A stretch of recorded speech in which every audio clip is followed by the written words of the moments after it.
Hello, dear friends. I am Umesh Kumar Upadhyay. Now you are watching Masters Academy for Economics. Today we start Introductory Microeconomics. तो चलिए शुरू करते हैं.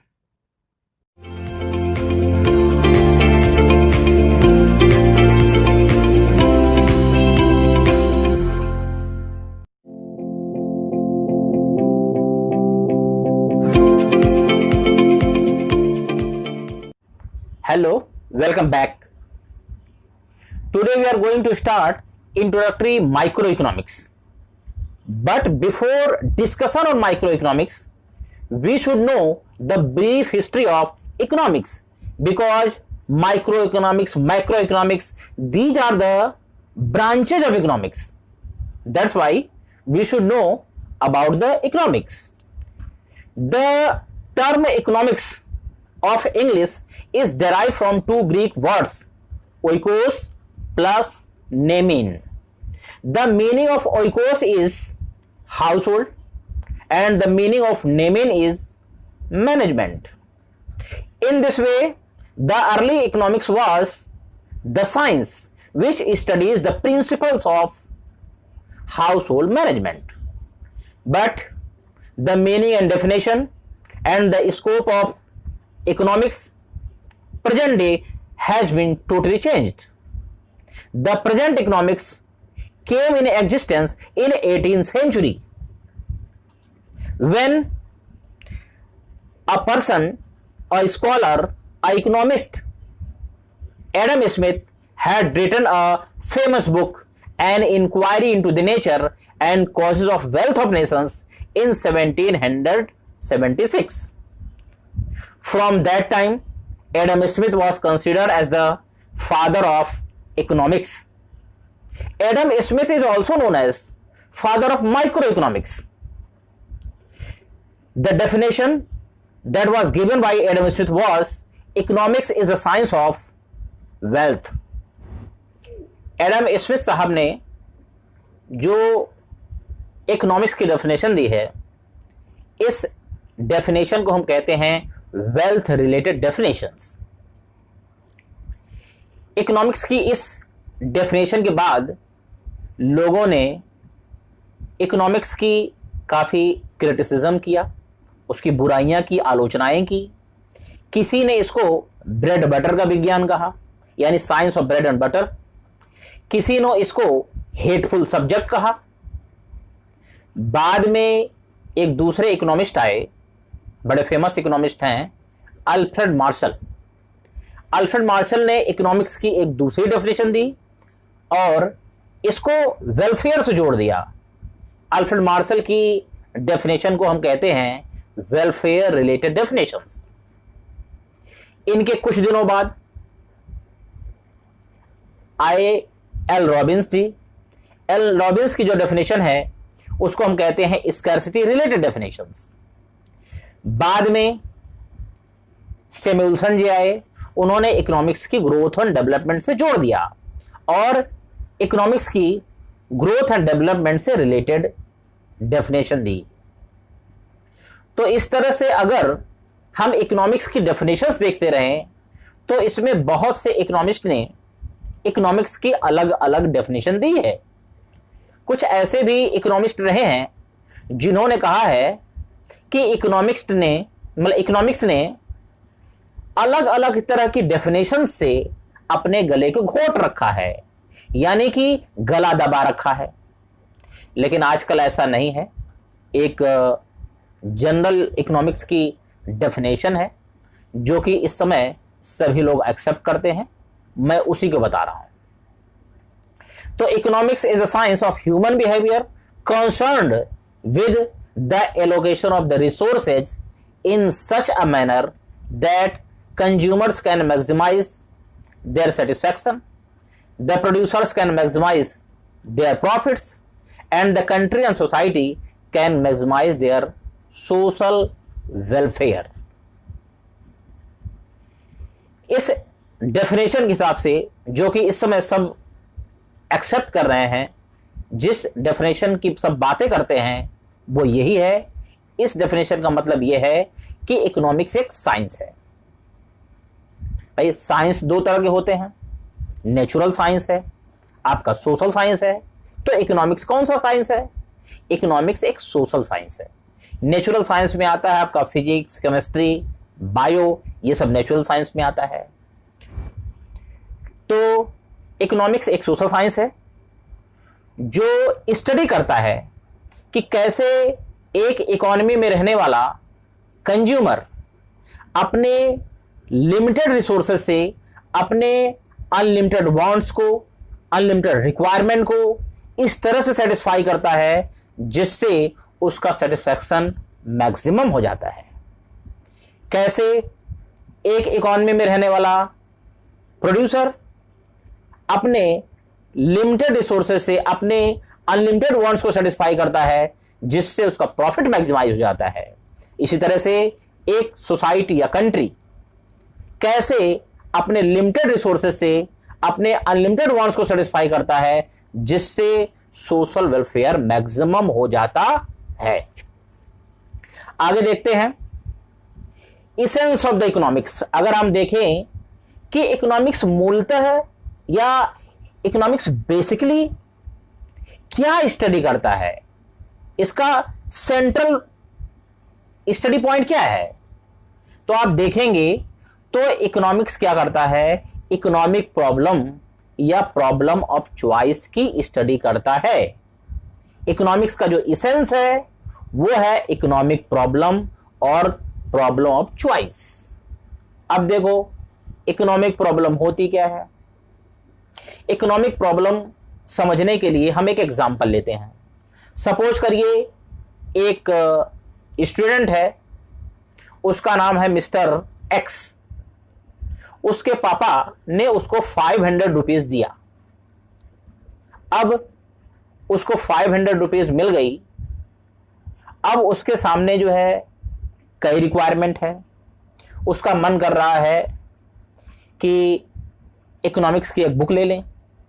उसका मन कर रहा है कि वो अपने फ्रेंड के लिए एक गिफ्ट ले ले।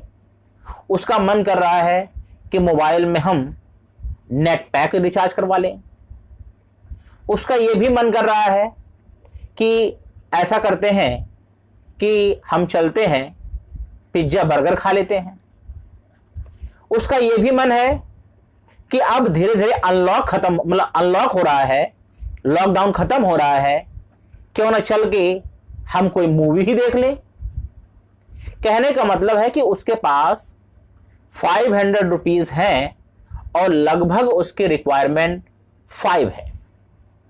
और हम यहां ये मान के चलते हैं कि हर एक रिक्वायरमेंट का जो एक्सपेंडिचर है, हर एक रिक्वायरमेंट पे जो खर्च होने वाली मनी है वो भी 500 है। कहने का मतलब यह है कि बुक्स जो वो परचेज करना चाहता है उसकी प्राइस भी 500 है। मोबाइल रिचार्ज कराना चाहता है उसकी प्राइस भी 500 है। गिफ्ट खरीदना चाहता है फ्रेंड के लिए उसकी प्राइस ही जो है 500 है। वो पिज्जा बर्गर खाना चाहता है उसकी प्राइस भी 500 है। वो मूवी देखना चाहता है उसकी प्राइस भी जो है 500 है। तो कहने का मतलब यह है अगर हम उसके रिक्वायरमेंट की बात करें तो रिक्वायरमेंट उसके पास 5 है। और अगर 5 रिक्वायरमेंट की हम टोटल अगर हम एक्सपेक्टेशन करें, टोटल जो है कैलकुलेशन करें, तो उसको चाहिए जो है 2500 रुपीज, लेकिन उसके पास है केवल 500 रुपीज। तो इस कंडीशन में, इस सिचुएशन में वो क्या करेगा, वो इन 5 रिक्वायरमेंट में से, 5 वांट्स में से किसी एक को सेलेक्ट करेगा और सेलेक्ट करने के बाद उसे सेटिस्फाई करेगा। अब 5 रिक्वायरमेंट में एक को सेलेक्ट करना, उसको अपने इस 500 से सेटिस्फाई करना, यह बड़ी टेढ़ी खीर है, बड़ा ब्रेन स्टॉर्मिंग का काम है, बड़ा दिमागी काम है। और इस प्रॉब्लम को हम कहते हैं इकोनॉमिक प्रॉब्लम, जिसमें हम अपने लिमिटेड रिसोर्सेज से अनलिमिटेड रिसोर्सेज में, अनलिमिटेड रिक्वायरमेंट में किसी एक को चुनते हैं या 2 को चुनते हैं ताकि उसे अपने लिमिटेड रिसोर्सेज से सेटिस्फाई किया जा सके।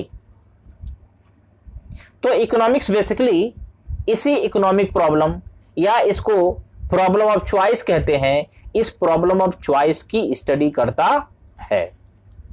क्वेश्चन बनता है भाई कि इकोनॉमिक प्रॉब्लम अराइज क्यों होती है। इकोनॉमिक प्रॉब्लम इसलिए अराइज होती है क्योंकि चाहे एक कंज्यूमर हो, चाहे एक प्रोड्यूसर हो, चाहे एक कंट्री या सोसाइटी हो, हर पर्सन के लिए, हर इकोनॉमिक यूनिट के लिए उसके पास जो रिक्वायरमेंट होती है वो हमेशा अनलिमिटेड होती है, ज़्यादा होती हैं, लेकिन जो रिसोर्सेज होते हैं हमेशा उस रिस्पेक्ट में क्या होते हैं, लिमिटेड होते हैं, कम होते हैं। अगर जैसे अभी एग्जांपल हमने देखा मिस्टर एक्स हैं, अगर मिस्टर एक्स के पास 2500 रहते, 2500 उसको चाहिए थे पांचों रिक्वायरमेंट को सेटिस्फाई करने के लिए, अगर उसके पास 2500 होते तो प्रॉब्लम ऑफ चॉइस यानी इकोनॉमिक प्रॉब्लम की कोई भी सिचुएशन उसके सामने नहीं आती। लेकिन ऐसा नहीं था, उस पर्सन के पास, उस बच्चे के पास केवल 500 था और जो रिक्वायरमेंट उसकी थी वो थी 5 और टोटल मिला के उसकी जो रिक्वायरमेंट थी 2500 की थी। तो कहने का मतलब यह है कि हमेशा रिसोर्सेज रिक्वायरमेंट की तुलना में, रिक्वायरमेंट के रिस्पेक्ट में कम होते हैं। इस वजह से इकोनॉमिक प्रॉब्लम या प्रॉब्लम ऑफ चॉइस होती है। दूसरा, आपकी जो वांट्स हैं वो वांट्स आपकी हमेशा अनलिमिटेड होती हैं। पता चला आपके पास 500 की जगह पे 2500 आया, पता चला रिक्वायरमेंट आपकी जो है 5000 की हो गई। गांधी जी ने कहा है कि मनुष्य का मन एक व्याकुल चिड़िया की तरह है, जितना पाता है और पाने की इच्छा करता है। The man's mind is like a curious bird, it satisfy one requirement, one need, then arises another. एक रिक्वायरमेंट को सेटिस्फाई किया तब तक दूसरी रिक्वायरमेंट क्या हो गई, दिमाग में हो गई। जैसे आपको बचपन में आप पापा से कहते हैं पापा हमें एक साइकिल ले दो, तो पापा आपके लिए साइकिल ले आ देते हैं। थोड़ा सा बड़े होते हैं तो पापा कहते हैं नहीं हमको बाइक चाहिए पापा, तो पापा आपके लिए बाइक ले आते हैं। थोड़े से और बड़े हुए तो कहे पापा ये वाली बाइक अच्छी नहीं है, हमको एक स्पोर्ट्स बाइक चाहिए, तो चलिए पापा स्पोर्ट्स बाइक लाते हैं। थोड़ा और बड़े होते हैं तो आप कहते हैं पापा ये बाइक नहीं चाहिए, हमको कार चाहिए, कार ले आते हैं। फिर आप कहते हैं स्पोर्ट्स कार चाहिए। फिर आप कहेंगे कि नहीं पापा अब हमारे लिए एक पर्सनल जेट चाहिए, हमको अपना जो है पर्सनल पानी में चलने के लिए यॉट चाहिए। तो कहने का मतलब है कि जैसे जैसे एक एक रिक्वायरमेंट सेटिस्फाई होती है, नई नई रिक्वायरमेंट अराइज होती रहती हैं और हमेशा ह्यूमन बींग्स का, चाहे वो कंज्यूमर हो, चाहे प्रोड्यूसर हो, चाहे सोसाइटी हो, हमेशा उसकी रिक्वायरमेंट उसके रिसोर्सेज के रिस्पेक्ट में हमेशा क्या रहती हैं, ज़्यादा ही रहती हैं। एक और प्रॉब्लम है रिसोर्सेज की, एक खासियत है कि रिसोर्सेज क्या होते हैं, उनका अनलिमिटेड तरीके से यूज कर सकते हैं आप।